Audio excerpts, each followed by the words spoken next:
We are joined by CNBC contributor Howard Dean. He's former Vermont governor, former Democratic National Committee chair. And from Capitol Hill, we welcome back Wisconsin Republican Senator Ron Johnson.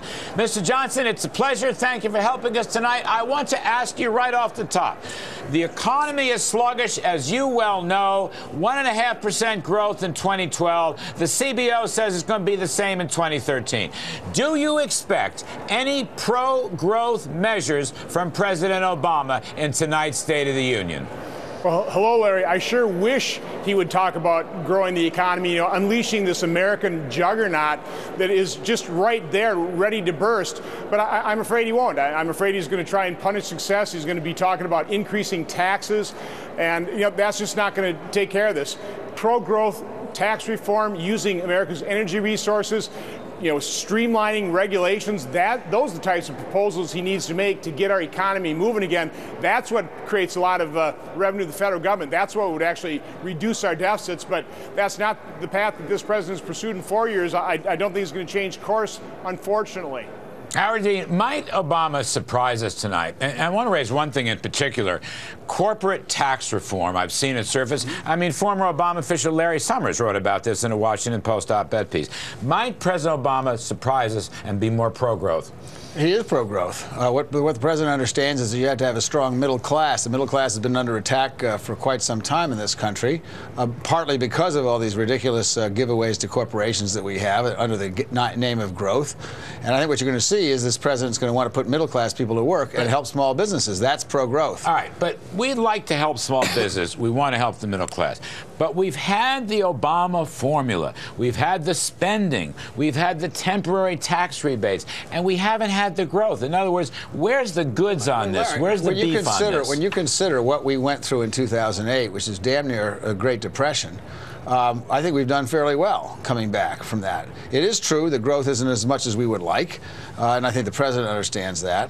But in order to build this country, you've got to have a strong middle class. The top 1% makes 225 times as much as the bottom, and that is. I don't think we ought to raise taxes to 90% on rich people, but I do think that we need to make sure that middle class people get a fair break again, and that's what's going to make the country strong. Senator Johnson, let me ask you, one of the miracle parts of the economy has been the tremendous surge in energy, as you well know.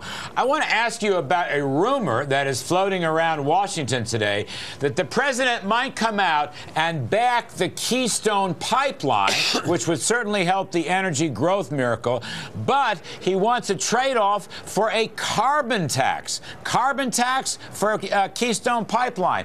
Can you illuminate that? Is that possible? Well, I've heard something about the Keystone XL pipeline, which, of course, he should have allowed to be permitted a couple of years ago. That would have been very pro-growth. A carbon tax obviously would not be pro-growth. But, Larry, Governor Dean, the way you actually have the middle class do better is by growing your economy. The way you shrink our deficit is by growing your economy. Just with the meager economic growth we've had since 2009, revenue to the federal government has increased by $388 billion per year. If we return to a normal economy like we had in 2007, where revenue was 18.5%, that had $435 billion per year in revenue. It's growing the economy, not demonizing success. And that's what this president has done. He's punished success. He demonizes it. That doesn't work. I don't think we have a disagreement about growing the economy. The question is, how do you grow the economy, which the Republicans haven't talked about. Get the regulation out of the way?